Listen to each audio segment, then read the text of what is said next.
Muy buenas noches, amigos de YouTube, Facebook, Instagram, Twitter y todas mis redes sociales. En el marco de este paro nacional, en el cual nos encontramos desde el día 28 de abril, pues bueno, no es un secreto para nadie que las cosas están bastante difíciles, que hemos tenido centenares de desaparecidos, porque ya se pueden contar por centenares, desafortunadamente, torturados, fallecidos por causa de defender sus derechos, muchos de ellos a manos de la fuerza pública. Por eso, también a manera de apoyar este paro y esta protesta, quise traer a colación una carta con la que casualmente me volví a encontrar hace algunos días cuando hice la lectura de la carta de Carlos Pizarro, el aniversario luctuoso de su vil asesinato, valga la redundancia, porque sí que luctuoso se refiere a muerte, lo sé. Esta es una carta fechada el 19 de enero de 1980, dedicada a su padre en su lecho de muerte. Juan Antonio Pizarro en ese momento estaba pues moribundo, afectado por un cáncer bastante complicado. Y bueno, esa carta, de hecho fue una carta pública, dedicada, como ya les había indicado, a su padre, y pues recordando toda esta situación. Y la carta dice lo siguiente.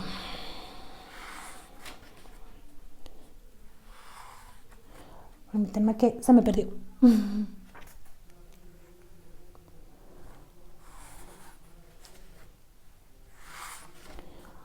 encuentro, Dios mío, se me perdió. ¿En qué momento se perdió? No lo sé.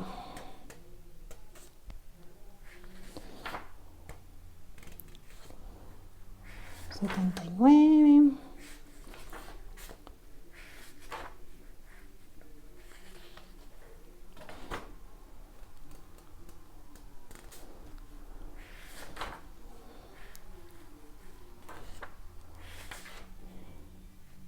Ya. Perdón, es que estaba un poco escondida. Y la carta dice así. Bogotá, 19 de enero de 1980. Querido padre, sé a ciencia cierta que esta carta es casi un epílogo al diálogo que un día, ya remoto, comenzamos. Hasta ahora, nuestras cartas y nuestras conversaciones no han trascendido la intimidad familiar, pero esta carta será pública. Debe ser así porque mis torturadores, carceleros y jueces, pretendiendo herirte y humillarme, han transgredido todos los límites del respeto. Debe ser así porque aquellos que debieron aprender el respeto a la ley, a la dignidad humana y a su propia misión libertadora han querido que mi nombre y mis ideas se liguen a tu nombre. Y debe ser así porque en mí, desde el día de mi captura, han pretendido escarmentar los principios y criterios que han guiado cada uno de mis pasos, criterios aprendidos de tu boca sabia y de tu vida ejemplar. Es pues el momento de hablar en voz alta. Es necesario pues aceptar el desafío. Reinicio el diálogo. Hay quienes pretenden hacer ver en nosotros, miembros activos del M-19, elementos extraños a nuestro país, a las ideas de sus gentes, a las tradiciones y esperanzas de sus hombres y mujeres. Pero aquellos que nos difaman, olvidan o temen reconocer que desde nuestro primer hecho político, se refiere al robo de la espada de Bolívar, hemos rescatado nuestra historia patria, que apasionadamente prolongamos nuestras raíces culturales y humanas a las más antiguas tradiciones de nuestro pueblo. Como tú y la inmensa mayoría de los colombianos, provenimos de familias liberales y conservadoras. Quienes tuvimos el privilegio de la educación, hemos sido formados desde los primeros años escolares en escuelas y colegios, regentados por sacerdotes y religiosas o por el Estado mismo. Desde la más temprana edad aprendimos de boca de nuestros padres y maestros el respeto a las instituciones políticas del país, a sus servidores públicos y a las fuerzas armadas. Como colombianos y latinoamericanos aprendimos a honrar con nuestras palabras y nuestros actos a los gestores de nuestra nacionalidad y a sus ideales de libertad, igualdad y fraternidad. Durante toda nuestra infancia y nuestra juventud aceptamos como un hecho indiscutible que nuestros partidos tradicionales y sus jefes políticos y el Estado que ellos manejaban procuraban la prosperidad nacional. Durante años aceptamos que los ideales cristianos de servicio, amor y justicia señalaban el rumbo del quehacer de servidores públicos, industriales, banqueros, etcétera, etcétera. Durante gran parte de nuestras vidas confiamos nuestra honra, nuestros bienes, nuestra seguridad personal y la de la patria en las manos de las Fuerzas Armadas. Durante una época excesivamente larga, acatamos ingenuamente los poderes públicos y creímos sus palabras. Más aún, colaboramos activamente con sus propuestas políticas, sociales y económicas.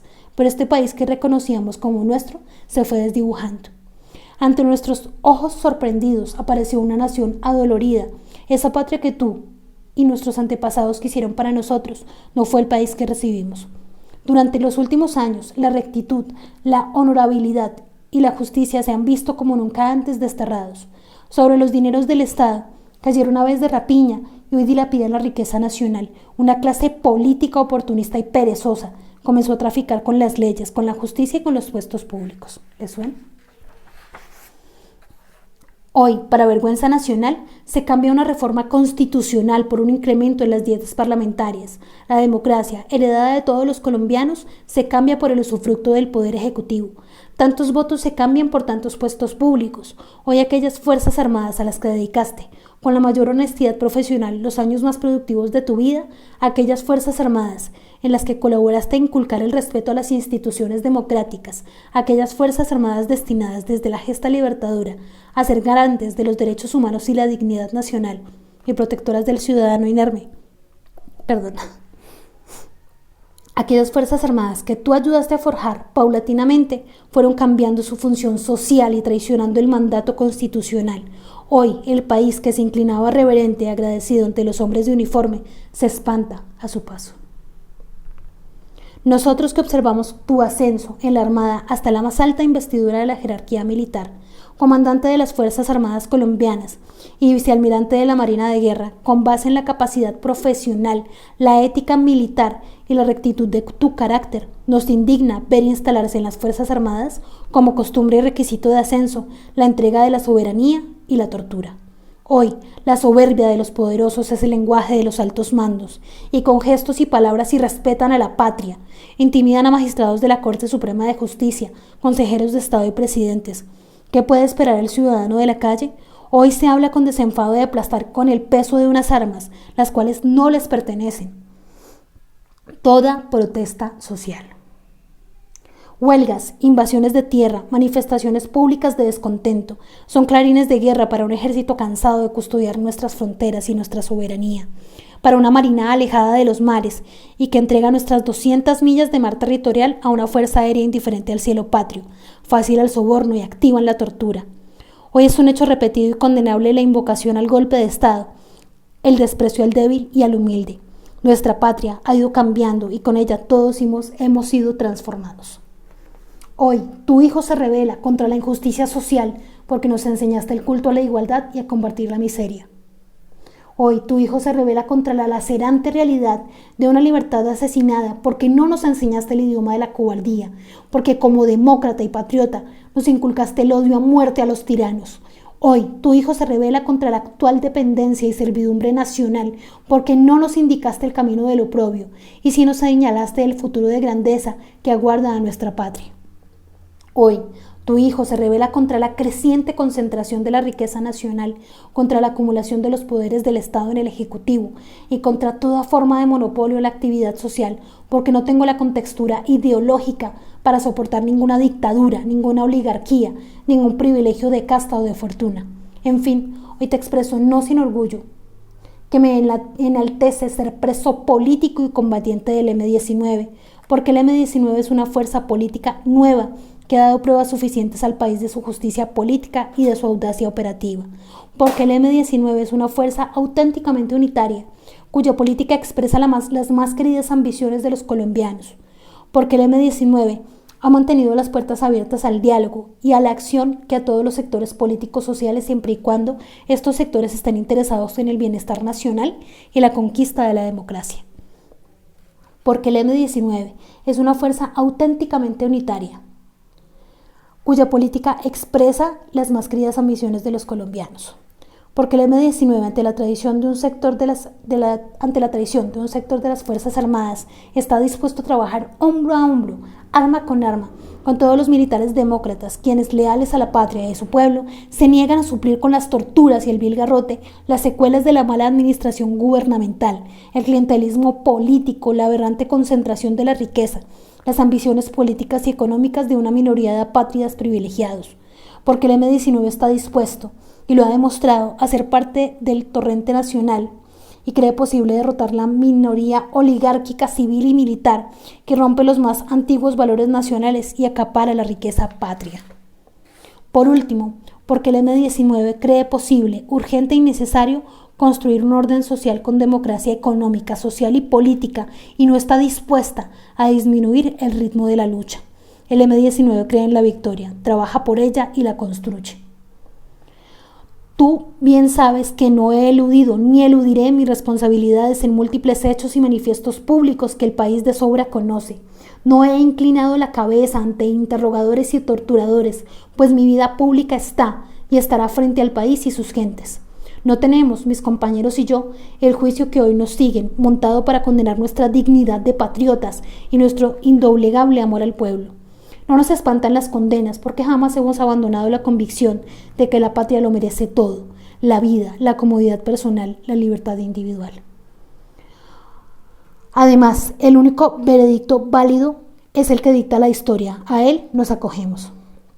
Y sabemos que nuestros sacrificios bien habrán valido la pena, siempre y cuando existan, como existen, demócratas honestos en los partidos tradicionales y en las nuevas fuerzas políticas, siempre y cuando el clero recupere el sentido evangelizador y humanista de su misión histórica y retome, como hoy retorna, al humilde, al pobre, al desprotegido, para recuperar derechos conculcados y un porvenir libertador, siempre y cuando, en las Fuerzas Armadas, en todos los rangos y jerarquías, haya quien mantenga encendido el fuego de la nacionalidad, el respeto a la ley y nuevos hombres que se opongan con inteligencia, energía y organización a quienes pretenden despeñar el país por los abismos de la dictadura, el terror, la dependencia nacional y el oprobio ciudadano, siempre y cuando los campesinos, los desempleados, las clases medias, los intelectuales, los obreros e industriales nacionalistas entiendan que es el país el que está en juego, su prosperidad y felicidad lo que se nos hurta, el porvenir de Colombia lo que se arriesga. Por esto, haciendo eco a tus palabras, que hoy son las nuestras, clamamos por la unidad de todos los patriotas en torno a un gran propósito nacional. ¿Les suena esa frasecita? No sé en boca de quién la han escuchado, pero a mí sí me suena.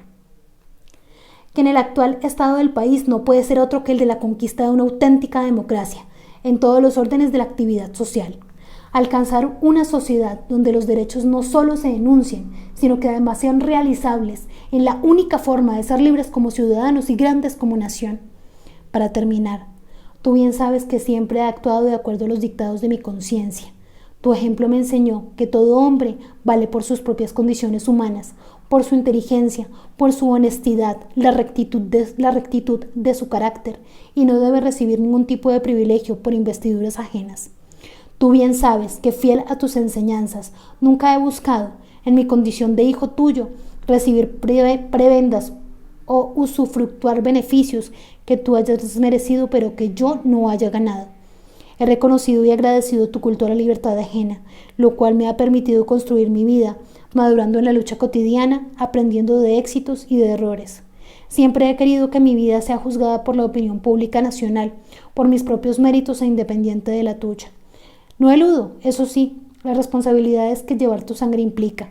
Reconozco con orgullo las sólidas bases morales que iluminan mi vida, son obras de tus manos. Jamás renunciaré a ver en ti mi más importante gestor. Rendiré culto perenne a tu honradez de hombre público y a tu inmaculada vida privada. Mantendré la más firme convicción de que tu vida no requiere de defensores improvisados, aunque uno de ellos sea tu hijo. Mantengo la certeza que desde tu lecho de enfermo posas tu mirada inteligente sobre mis pasos.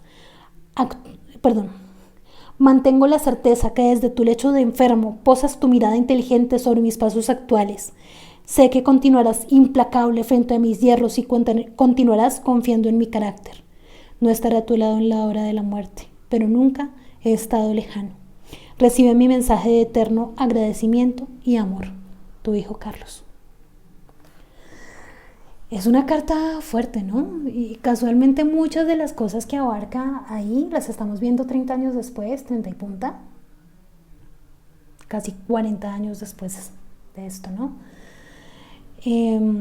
Pues esta es como mi manera de apoyar esta movilización, de seguir en la lucha, y de la manera que pueda, pues obviamente lo apoyaré. No hay que rendirnos, obviamente esto es un inicio, se han hecho cosas muy importantes, y a la llamada generación de cristal son los que están literalmente poniendo el pecho en primera línea. Quiero mandar un saludo grandísimo a toda esa gente que está en primera línea en todas las ciudades de Colombia, a ese gran movimiento social, ese gran sancocho nacional, a ese pacto histórico, es decirles o no, que se está gestando en nuestro país. Unidos podemos llegar muy muy lejos. No nos dejemos vencer ni de pronto llevar de noticias falsas y muchas cosas. Verifiquemos toda la información y todo lo que esté a nuestro alcance para apoyar este paro nacional. Bienvenido sea. Un abrazo para todos.